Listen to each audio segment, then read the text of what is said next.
A lot of students struggle with LSAT reading comp, and even a lot of prep companies say you can't improve at LSAT reading comp.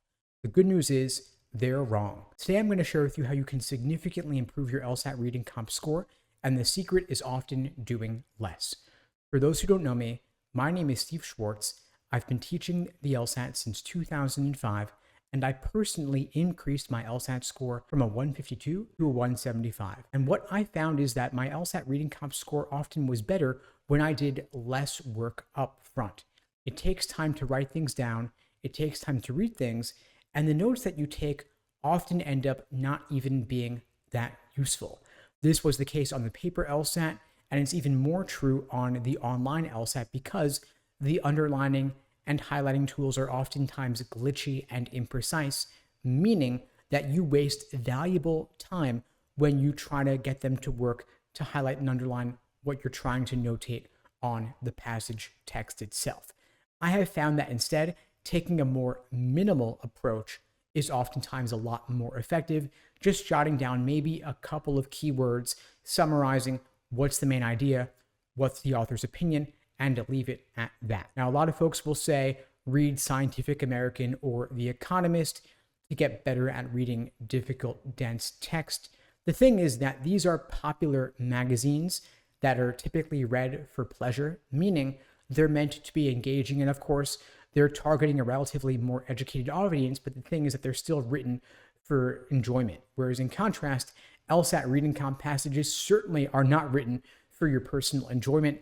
They're meant to bore you to death, and you have about 400 real, actual, official LSAT reading comp passages that you can study from. So my question is, why would you ever go beyond those unless you're taking the LSAT maybe more than a year from now? Most students are typically taking the LSAT within 3 to 6 months at most, and so you want to budget out those 400 passages and make sure that you'll get to as many of them as possible, but you don't want to spend your time reading a magazine at the expense of getting through actual LSAT reading material. Now, how do you use these 400 passages? Maybe you save roughly 100 of them for your full-length timed practice tests. Maybe you save 100 for drilling, 100 for timed sections, and that still leaves 100 for reading casually, for your bathroom reading, your beach reading, what have you. The idea being that you can work through a good chunk of them just for familiarization with the difficult types of reading that you'll see on test day itself. Maybe some of your drills could involve reading the passage text and simply solving the main idea associated questions, the general global questions on things like primary purpose, author's opinion, best title, best tone, passage organization, and just then you could try pre-phrasing your understanding of the main idea and then look for LSAC's articulation of that main idea in the correct answer to get better at understanding how LSAC tends to word things and how that may or may not line up with your understanding of the passage. Those main idea questions are meant to be gimmies, they're meant to be warm-ups. The idea being that they will allow you to understand LSAC's view of the passage, and then it makes the other questions that much easier when you have a better handle on the degree of precision with which they are thinking about the passage. Now, I'll share some ideas on LSAT reading comp question solving strategies and approach in just a moment, but before I do, I wanted to let you know that at LSAT Unplugged, we can help you significantly improve your LSAT reading comp score as well as your overall LSAT score through our various programs, whether it's our one-on-one coaching programs, our small group coaching programs, online classes, on-demand video courses. If you're interested in finding out more, you can check out the links below this video to book a call with me and my team.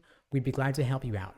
Now, LSAT reading comp questions can be grouped into 3 major categories: the general global questions, like the main idea questions.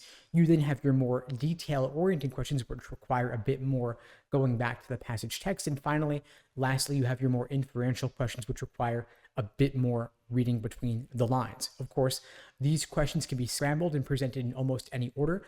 I recommend solving the general global questions first as your warm-up, so to speak, giving you the overall bird's eye view or the lay of the land of the passage, then doing the detail-oriented questions next that require going back to the passage text for specific lines, and then finally saving the more inferential questions for last.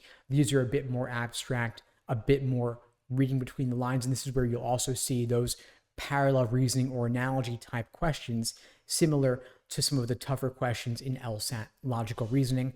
Save those for last. Now, if you are struggling with understanding the passage text as one exercise, you might try rewriting the entire passage in simpler language, like you were going to explain to a 5-year-old. This is one technique we use at LSAT Unplugged to help our students. Again, if you're interested in finding out more about working with us, links below. In the meantime, I'll wish you all the best and take care.